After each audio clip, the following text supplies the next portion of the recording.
So today we're discussing this concept that lies behind all achievement agency.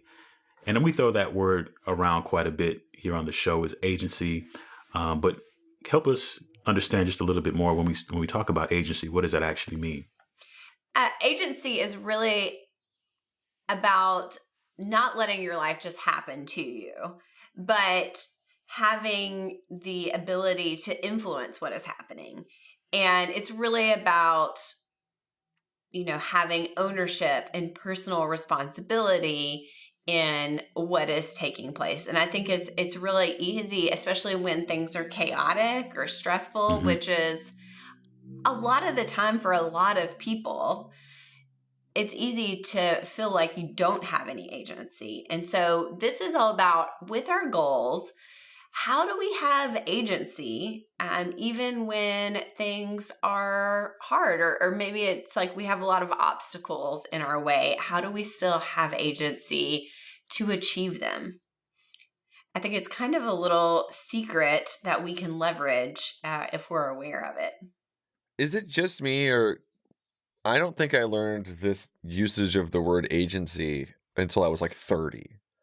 Is that Mm-hmm. crazy? Like I was in a grad class and somebody made it. I like remember it so specifically. And they were something like, well, and this character, she doesn't have agency over blank. And I was like, can you say that again? And she said it again and like just like looked me in the face. And I went, oh, okay, that's how you say that. Like am I alone, or did we all use the word agency forever? I don't think I learned it until I got here to So full focus in the context of, because you always think of it as something external, like you go to a modeling agency or right. acting agency or somebody else has agency in the thing that they're doing that you participate in, but never like, oh, I have agency to make moves however I would want to and take ownership over certain things. So no, I'm with you on that. Well, that's what we're talking about today, right? That's great. There it is. That's your whole lesson. We all know, yes, everybody listening, agency. It's not just a marketing agency. It's much more. It's kind of like a little oh my gosh, what would it be called? Like, what's your power? Your superpower. Agency is your superpower. It's like a real life superpower that we all have when leveraged well. Do you like how long it took me to figure out the word superpower? That's all right. We're with you though. But I'll say this too, now that we're talking about it, I feel like it's always a service that you can tap into that you have to go somewhere else to get versus actually owning it yourself and then, exercising within your own realm of possibility, I guess I could say. So today we're talking about how we can use our agency in goal achievement.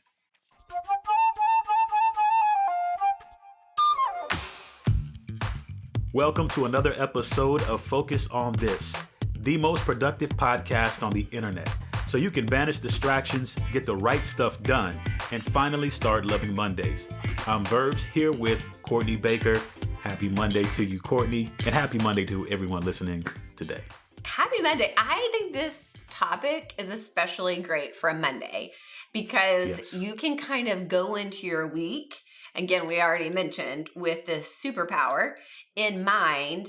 And really, because guys, stuff comes up during the week, things happen, obstacles happen. And so it's like, what are you going to do with those things that come up this week? And so I'm really excited that today on Monday, hopefully you're listening to this podcast, maybe on your way to work or getting ready, that you can kind of have this as a tool this week. So what we're talking about today is 2 strategies that you can implement to really exercise your agency, to exercise your ownership over your week and how that directly affects your goal achievement process. So strategy number 1, embrace your constraints. And I'll say this, Courtney, as we kind of get into this, I think this is just a critical concept to understand, because if we don't understand that we actually have agency, then this kind of colors our whole, even our goal framing process, right? Because we'll count ourselves out of trying to achieve certain things if we do not believe that we have agency in those things, especially work-related goals and things of that nature. So as we go into strategy number 1 about embracing your constraints, I think an important step in that process is noting and identifying what those constraints are or are perceived constraints. That way we can really exercise the agency in those areas.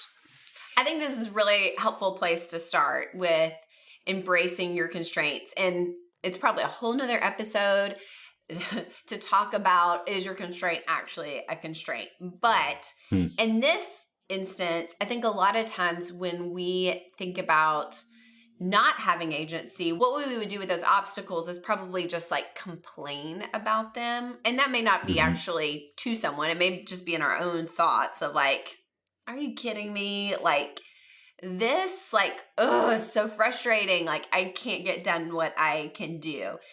And instead, what this says is like, okay, let me just look at what the constraints are. And then rather than like complaining, it allows our brain to think, okay, what could I do that's within my control to overcome these obstacles?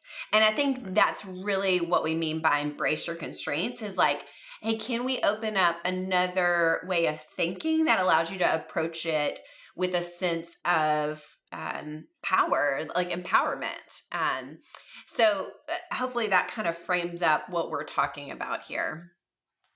Yeah, and I think it does. And it's understanding for ourselves that, when we try to control things that are literally outside of our control, like how much energy that actually takes up and how much energy we spend trying to control things that are not under our control. Like we can't affect whatever that thing is.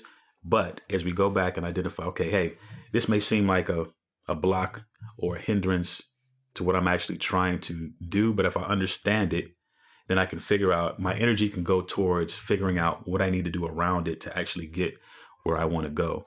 Even if you feel like you have limited agency, you still have agency, and it's worth exploring where you can go with that. I can think back to one of my goals really quickly after I had my second child of, I was trying to do I'm going to bring up Peloton again. I was in those early days of doing those challenges, and I could have just been angry with the fact that I have very little time in the morning to work out. That like I have children up and like trying to like force that goal into that day. But what I did say was like, okay, from 7 to 7, that's my constraint. I can't work out during those hours. Right. Like those hours, if I try to do it then, it's just going to be frustrating and I'm not going to make progress towards that goal. And so I said, okay, what do I have control of? These hours before and these hours after.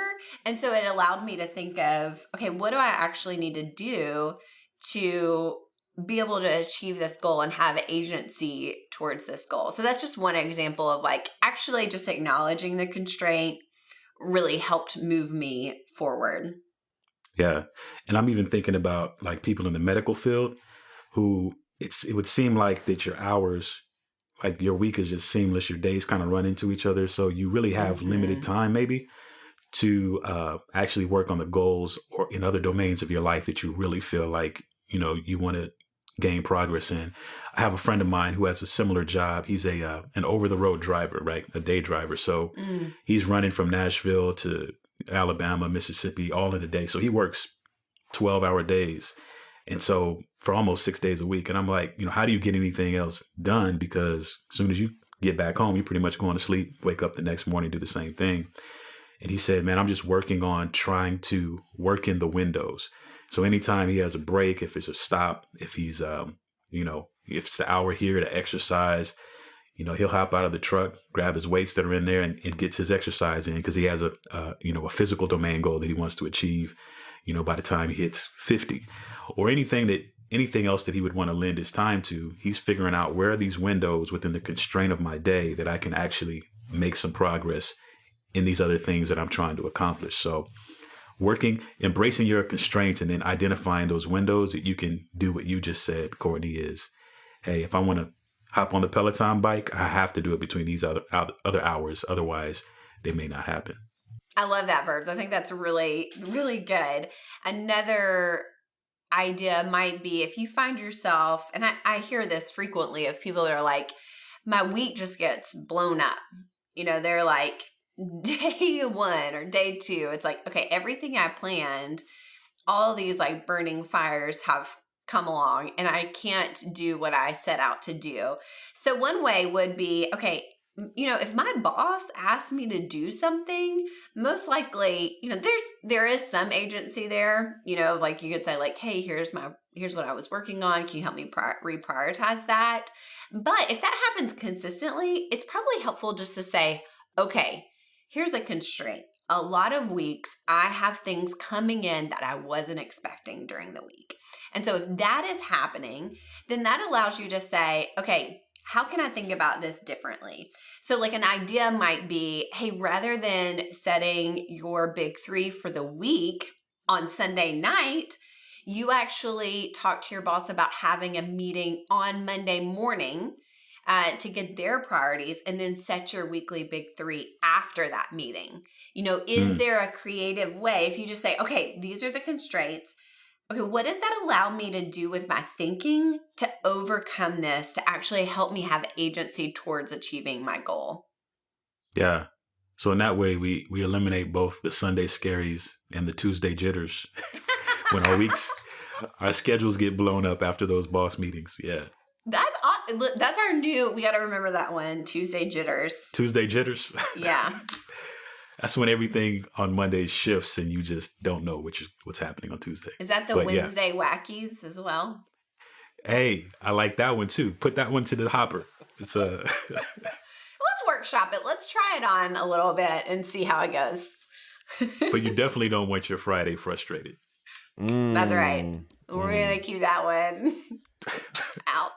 This is actually when we announce our new series of children's books from Full Focus about organizing your week. And we could have a little theme song. It could teach them the days of the week and how to be productive. You know what? Let's cut this part out so that people don't get in on they don't steal our idea. This is our idea. We have claimed it. Protect that IP.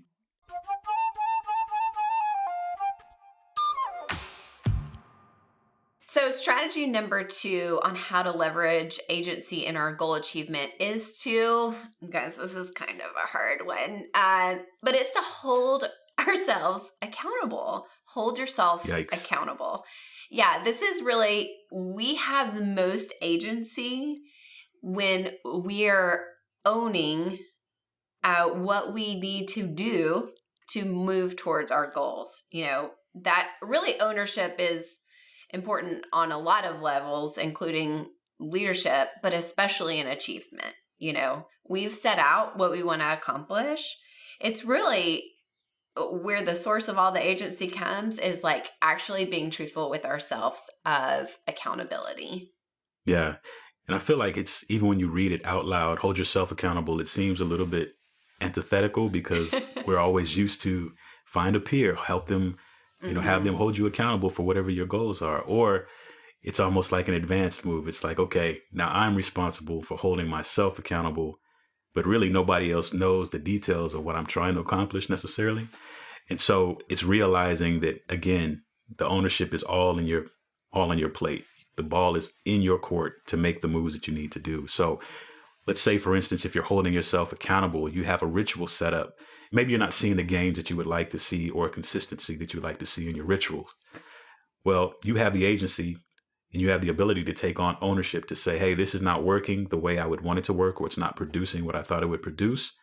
So let me just sit down, maybe readjust some things, readjust the times, readjust the activities, whatever it might be, however you want to update those so that you can be the best version of yourself when you're going into your work day in the morning, or the best version of yourself when you're engaging with your family in the morning, whatever it might be.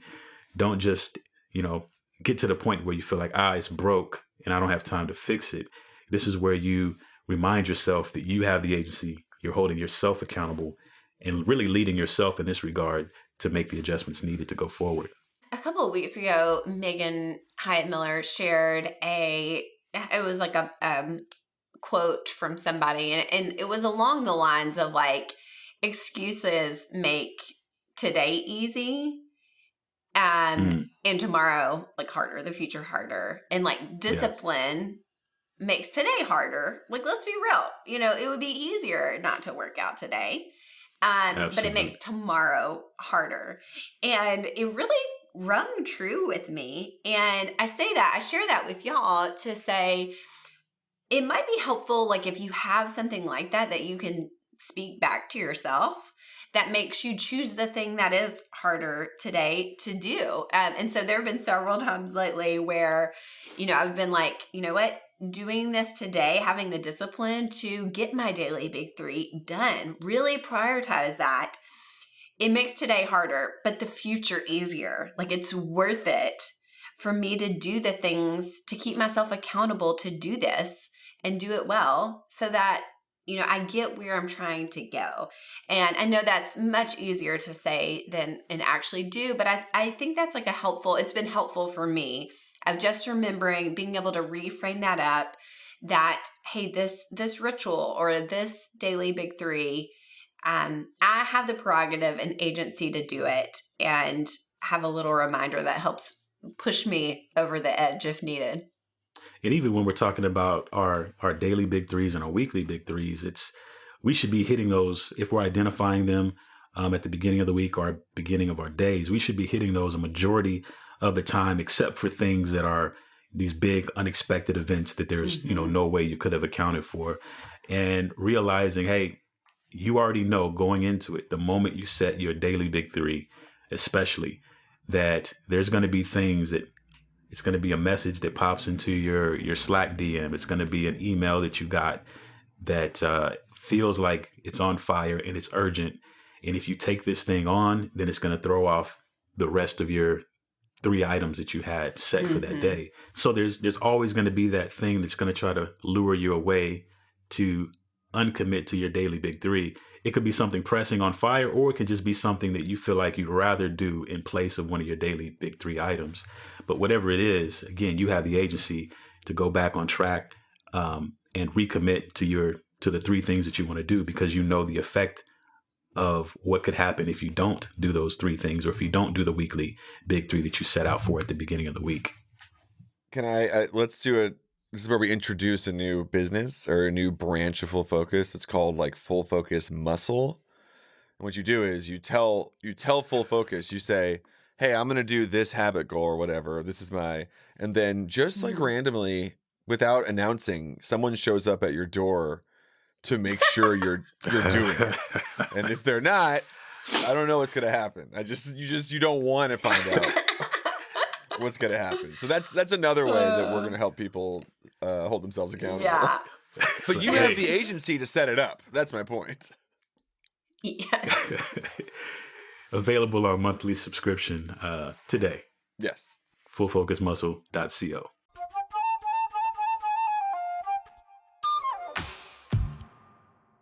All right, so many of you know this already. Some of you don't, but we do have a Full Focus community on Facebook. There's tons of conversation, tons of tips, ideas, hacks about using the planner. And every once in a while, we pull a question that someone has posed, one of our Full Focus community members, there on the page. And so today, our producer, Nick, is going to read one of those questions for us, and we're going to see how we can help. Verbs, I don't know how you feel about this. I mean, we've only done this a few times, but I feel my anxiety going up. I'm like, we have no idea. We don't know what the question is. Yeah, we have no idea. Right. Just so y'all are clear listening, we don't know. So, all right, Nick, what do we got? Well, this is a question from Teresa. She writes, I just listened to the podcast episode on rewarding yourself when you hit your goals. I need some input on what to do about rewards for some of my goals. I am on my first Full Focus planner. Welcome. Congratulations. Welcome, things. Teresa. Yeah. Yes. I set some habit goals and I have made vast progress on them. However, I set up the goal as a streak of doing these habits for a certain number of days. For a variety of reasons, I do not have a streak. And at this point, I cannot even get the certain number of days before the quarter ends without a streak. Also, I will be traveling in June, so I should have known that a streak would have been challenging from the outset. Did I mention I am a newbie? Haha, in caps. Any ideas? That's how people say that. Haha. Any ideas on how I can reward and celebrate my progress, even if I didn't achieve my unrealistic streak goal? Well, my first thought is it sounds like to me, it sounds like she's really made progress, and that is exciting. Yes. It sounds like maybe she set up her goal. Again, she's new, and maybe she set her goal up with what she knew at the time. And I think now it probably at some point with one of your weekly previews, and you may not be using that yet since you're kind of new. You should have revised that goal along the way to make it more synced up with what was actually happening. And so it's interesting, even this episode about constraints actually kind of aligns with this. Like if there were constraints that were keeping you from maybe hitting it the exact way you thought, but in the end, you're actually making great progress on this. I think we just need to revise the goal. That would be my first tip. And then it becomes really clear of I accomplished this. I've succeeded. That's my initial thought. Verbs, what do you think? Yeah. And I think, correct me if I'm wrong on this, but I agree with what you said. And then, first of all, it's progress over perfection. So for the fact that she described her own progress as making vast strides towards that is huge. So we should celebrate that also. Absolutely. But then even how you view the streak tracker, is it my goal is to make sure all these dots are connected, or is my goal to make sure I'm doing such and such habit that I'm trying to install a certain amount of days over the quarter? Because then you're still making progress. You just may not have all your dots connected.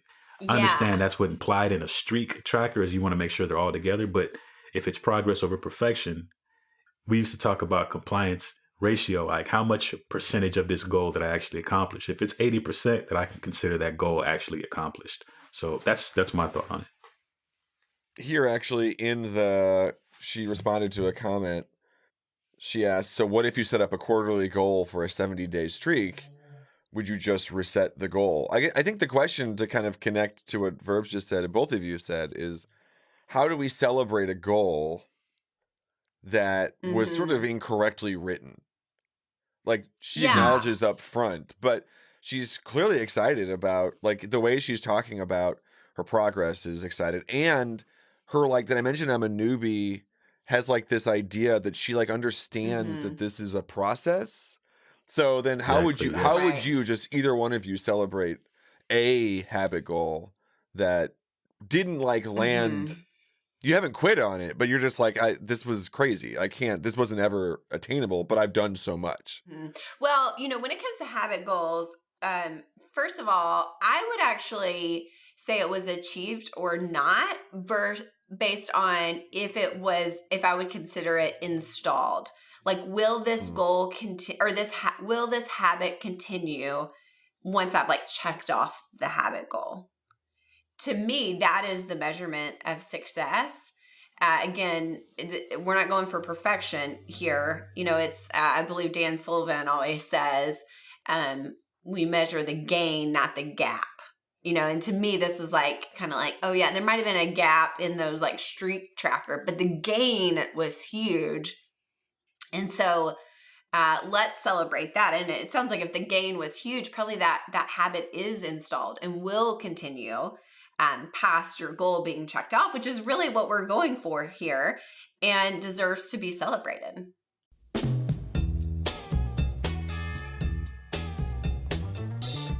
So today we talked about how to leverage your own agency in the goal achievement process. We had 2 strategies for you. Strategy number 1 was embrace your constraints. And strategy number 2 was hold yourself accountable. Now, we also have a tip to level up your planner usage. So try this. Try calculating what percentage of the time that you hit your daily 3 and unpack why you missed any of those daily big 3 items this week. Now, if you are a full focus planner user, You're able to do this in your weekly preview in the after action review section where it asks you, hey, what worked, what didn't? So if you calculate what that percentage is, you really spend some time thinking and processing through, hey, where did I miss these items in my daily big three? And what was the cause of the miss? So thank you for joining us on Focus on This. This is the most productive podcast on the internet, so share it with your friends and don't forget to leave us a 5-star review. And join us in the planner community.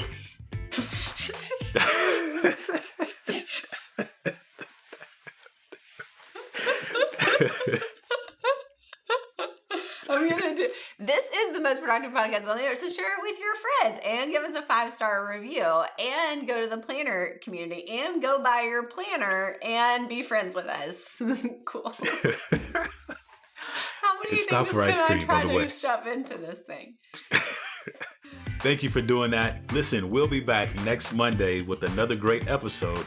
So until then, Stay focused. stay focused.